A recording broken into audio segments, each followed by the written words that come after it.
भड़के तो सावन उसे बुझाए।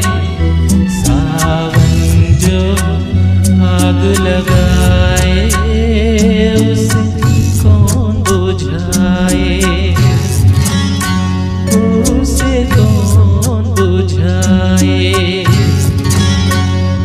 पतझड़ जो बाग उजाड़े वो बाग बहार खिलाए। जो बाग बहार में